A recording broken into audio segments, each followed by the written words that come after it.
Olá, boa noite, tudo bem? Espero que sim. Está no ar mais um programa Contra a Regra, o espaço onde os estudantes de jornalismo da UFV colocam em prática tudo o que aprendem dentro de sala de aula.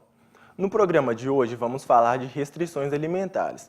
Elas fazem parte do cotidiano de muita gente, que tem que aprender a comer sem alguns dos alimentos mais comuns na mesa do brasileiro. Um desses alimentos é o trigo e sua proteína, o glúten, que pode causar intolerância em algumas pessoas ou doença celíaca em outras. O leite é outro alimento que causa desconforto em muita gente. A proteína do leite de vaca pode causar alergias graves e a lactose causa intolerância em cerca de 40% da população. Para explicar melhor tudo isso, a nossa repórter Marcela Figueiredo conversou com nutricionistas e pessoas que enfrentam esse desafio no dia a dia. Confere aí. A intolerância ao glúten provoca sintomas intestinais causados por uma sensibilidade ao glúten, o que dificulta sua digestão.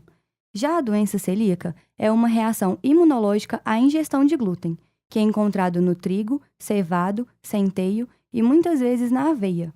A aveia não é um grão que contém originalmente o glúten.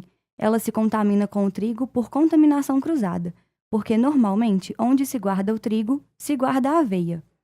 A pessoa portadora da doença celíaca pode passar muito mal só de estar em um ambiente onde contém glúten, como uma padaria. Já o intolerante ao glúten passa mal ao consumi-lo. E aí, como que a pessoa descobre que ela é celíaca? Então, existem as pessoas que têm os sintomas, algumas pessoas têm poucos sintomas e outras não têm sintomas nenhum. Mas, basicamente, os que são mais recorrentes, diarreia, distensão abdominal, algumas pessoas ficam, na verdade, com o intestino preso, né, ao invés da diarreia, queda de cabelo, problema de pele, dermatite, então problemas ósseos, às vezes irritabilidade, hiperatividade, todos são sintomas característicos, mas nem sempre eles estão presentes.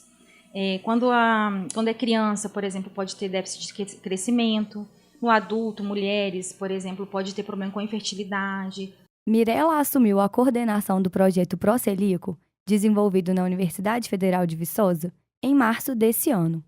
O grupo tem mais de 122 pessoas que se enquadram nessa característica, e neles são trocadas receitas, são feitas divulgações de eventos como oficina culinária, piquenique e palestras voltadas para esse público. O projeto, basicamente, hoje, ele trabalha com um acesso para os portadores de doença celíaca e também de outras desordens intestinais.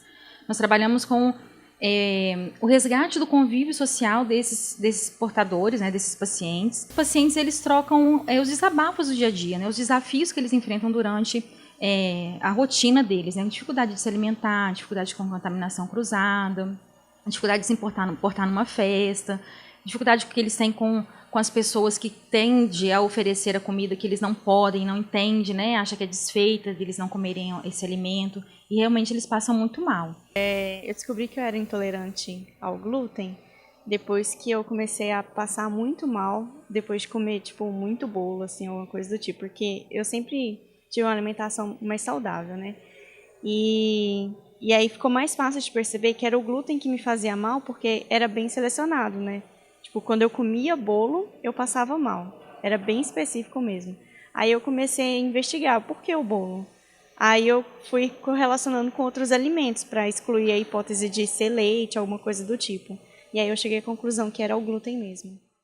A intolerância à lactose é quando o organismo da pessoa não consegue digerir completamente o açúcar presente nos produtos lácteos, como o leite e seus derivados. Ela acontece por uma deficiência na produção da enzima lactase, responsável pela síntese da lactose. Existem vários níveis de intolerância à lactose, o que faz com que algumas pessoas tenham sintomas mais intensos que outras. Os mais comuns são diarreia, enjoo e cólicas abdominais. Eu sentia, desde o início da minha adolescência, muito inchaço na barriga, muita dor, gases e, o intestino meio solto. E a família inteira do meu pai já tinha um diagnóstico de ser intolerante à lactose. Então, eu fui no médico e foi isso mesmo. Aí eu comecei a cortar leite, comecei a tomar leite sem lactose e usar também requeijão, queijo, tudo sem lactose. Conviver com a intolerância alimentar exige criatividade e um pouquinho de paciência.